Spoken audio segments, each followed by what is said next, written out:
Then, to no surprise, Pastor Rick, the answer I received came without delay and centered around two very notable men, as found in 1 Samuel 17 and in 1 Kings 18. Now, it is with David in 1 Samuel 17, where he on at least two occasions let his light so shine before men. And when they saw his good works, they glorified our Father in heaven.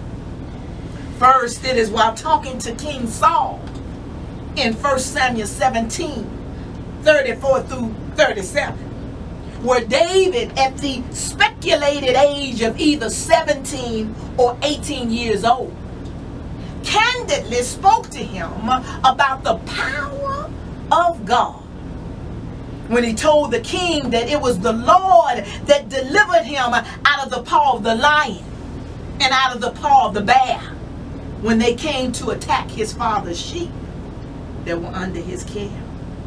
And it would be the same God, David said, who would also deliver him out of the hands of the Philistine named Goliath of Gath. So it would be with his testimony about the El Shaddai God that also equates to him letting his light so shine before men, where King Saul, in the latter part of verse 37, would then glorify the Father by saying to him, go, and the Lord be with thee, when he faced Goliath. Secondly, it would be while standing face to face with Goliath, who stood 9 feet tall. Just to put a pause right there, yesterday we were at Hallelujah McDonald's getting our morning breakfast. And hallelujah, we were on our way out, and this young fella stood up from the table that he was eating at. That boy was so tall, my God. I said, you know what? I know this is cliche. I know you get it all the time. I know people tell you, my goodness, you're tall. I said, but I got to tell you, my goodness, boy, you tall. And so your daddy came up, Pastor Rick came up to him, looked like a little boy, looked like he was 2 years old standing next to this fella. And so he said, he asked the next question that I'm sure the boy always gets. How tall are you? And the boy said he was what? 16. He said he was 6 feet 10 inches. Still going. Oh my God. He was almost as tall as this church we standing. I said, my God. He couldn't even stand it. You are a big one. And of course, you know, he was here from Africa, I believe. I don't want to put that on him, but that's what I assume. But he was going to UTEP to be a basketball player. Hallelujah. He said, I put his name out there. He said his name. His dad asked, what's your name? He said, my name is Bunky. So his dad said, well, you know what? We're going to be praying for you, Bunky, because, you know, we got a son. He go to UTEP, too. That's when the coach perked up. He's like, oh, yeah, okay, tell him to root for us.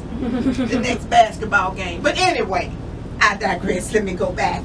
So as David stood before Goliath, who was 9 feet tall, he let his light so shine before men for them to see his good works and glorify his Father in heaven.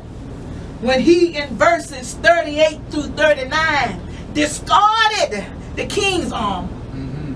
And then in verse 40, took his staff in his hand, chose 5 smooth stones from the stream, put them in the pouch of his shepherd's bag, and with the sling in his hand, he approached the Philistine. And after listening to a bunch of his empty threats and sadistic insults, David stepped to the uncircumcised Philistine, as he had called him earlier, and said from the NIV Bible in verses 45 through 47, you come against me. Come on. With sword and spear and javelin. Well. But I come against you in the name of the Lord Almighty, the God of the Israel armies, whom you have defied. This day, somebody say this day. This day. This day, the Lord will, hallelujah, hand you over to me. and I will strike you down and cut off your head.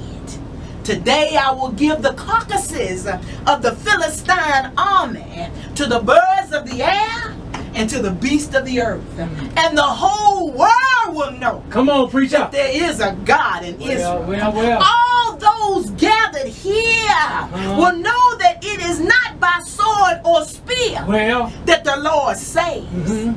For the battle is the Lord's. Well, come on. And he will give all of you Ooh. into our hands. Man. Now you tell me, if God wasn't glorified on that day in all that David said to Goliath. See, it was by David's words and actions where we see firsthand exactly how we can let our lights so shine before men, so that they may see our good works and glorify the Father in heaven. Because David never once put himself first or made it all about him. But instead, David made it all about God in everything that he said and did, which made it easy, I believe, for God to step in and to show himself strong. Well.